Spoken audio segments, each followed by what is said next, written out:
Hey, Shalom. Call Allah Yahweh, Bahashim Habashah, Bahashim Kakadash. That's all praises to Yahweh, who the word ignorantly calls God. Bahashim in the name of Yahweh Shah, who the word ignorantly calls Jesus Christ. Double understood elders and the apostles of Great Millstone. Peace and blessings be taught to Akin that pushing this word in truth and sincerity, man. Shalom. All right, this is going to be another quick lesson, and Lord, when you're edified. So what I'm going to touch on today is once you start, there's no looking back, man. Right, because you got Jake in this word, man. They're not trying to put out lessons anymore. Not trying to do sit downs. Not trying to go out to camp and stuff like that, man. Hey, once you start doing the first works, man, you start repenting, turning back to the ways you have by Shema Shah. And especially when you put your hand to that plow, man, or you start doing sit downs, going out to camp, man, ain't no looking back from that, man. Like Jake in the world, like they say, all gas, no brakes, right? What's going to happen when you pressing no brakes in this truth, man, right? The Lord is going to eventually sift your ass out, man, all right? That's why you got to be all gas, man. Because hey, you can't go wrong with having your foot on the gas, man. You'll continue to go forward and forward, man. And continue to strive for the truth unto death, man. All right? So let's go to Luke, the 9th chapter, man. Because once you put your hand to this plow, man, ain't no looking back, man. Luke 9:62, and Yahweh shall said unto him, no man having put his hand to the plow and looking back is fit for the kingdom of Yahweh by Shema Shah, man. So no man that's out here doing the work, doing what's required of him to do, and then this up and turn back into the ways of the world is going to be fit for the kingdom of the Lord, man. All right? Once you do this work, man, you got to continue to keep your hand on that plow, man. Right? You can't build something and not finish it, man. All right? You got to continue to build, man, because all of us brothers were bricks building that third temple, man. All right? And once you stop, you basically telling the Lord, you know what I'm saying? You basically cursing the Lord out, man. All right? So you got to continue to put your hands to that plow, man. Right? Don't get yourself into... Right? You got to count the cost, man. Let's go to 2 Peter 2:21, man. Because once you put your hands to the plow and you fall out, man, it was really better for you to not even have known the ways of the Lord, man. All right? 2 Peter 2:21, it says, for it had been better for them not to have known the way of righteousness than after they have known it, to turn from the holy commandment delivered unto them, man. All right? That's basically what you're doing, man. You're turning back from the righteous ways of the Lord to go back to some wicked shit, man. All right? This truth, man, this is life right here, man. Right? All this glory that we finna receive, man, just for doing this, man. Hey, this is life right here, man. And it ultimately brings you life in this wicked ass captivity, right? But then you go back into the ways of the world. That's death, man. You basically making a covenant with death, all right? And nothing good comes from that. Let me read it over again. It says, for it had been better for them not to have known the way of righteousness than after they have known it. So it was better for you. It's not even coming to this truth, man. All right? It was better for you to not even have known it, man. All right?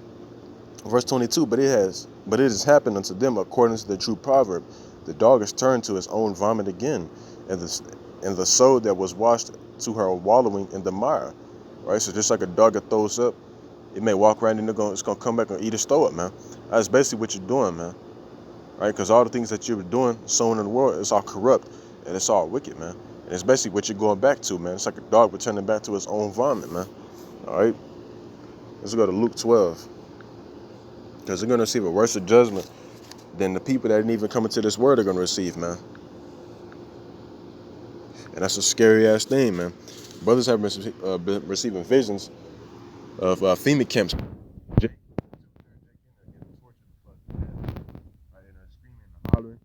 how it's going to be, man. But it's going to be in reality, so it's going to be a whole lot. Right? Jake is going to be out here perishing in ways that you can't even think of, man. Right? Dying a brutal death, man. And that should be the you want to die by, man. If you die, you at least want to have a merciful death, man. Right? That's what's going to continue to keep you striving for the truth unto death, man. So that if it is your lot to be put to death, you have mercy. All right? Because these niggas out here aren't going to have mercy, man. Because they despise the word. All right? Luke 12:46. It says, the Lord of that servant will come in a day when he looketh not for him, and in an hour when he is not aware, and will cut him in asunder, and will appoint him his portion with the unbelievers. All right? Talking about the ones that follow out this word, man. All right? You're going to receive your portion with the unbelievers, man. Death. And that servant, which knew his Lord's will and prepared not himself, neither did according to his will, shall be beaten with many stripes, right? And stripes, that goes into like heavy afflictions, plagues and stuff like that. Let me read it over, and it says, and that servant which knew his Lord's will and prepared not himself, neither did according to his will, right? And what's the Lord's will? To continue to put your hand to that plow, man. Shall be beaten with many stripes, man. Right? In other words, man, they're going to receive a gruesome judgment. But he that knew not and did not commit things worthy of stripes shall be beaten with few stripes. So somebody that didn't even know about this word, man, or they did know about it, but they just didn't come into this truth and have their hand on that plow, they're going to receive a less judgment than what the ones that did, that was out here doing this work, and they fell out. They're going to receive a worse judgment, man. For to whomsoever much is given, of him shall be much required. And to whom men have committed much, of whom, it's like of him, they will ask the more. Right, so there you go, man. Right? You fall out this word, man, you're going to receive a worse judgment than the ones that didn't even come into this truth are going to have, man. All right? But with that being said, this was just something I wanted to touch on real quick. All right? It wasn't going to be nothing long. All right? Lord, when y'all was edified. But before I close out, I'm going to give honor, glory, and infinite praises unto Yahweh by Shem Al-Shah, by Shem HaKadosh.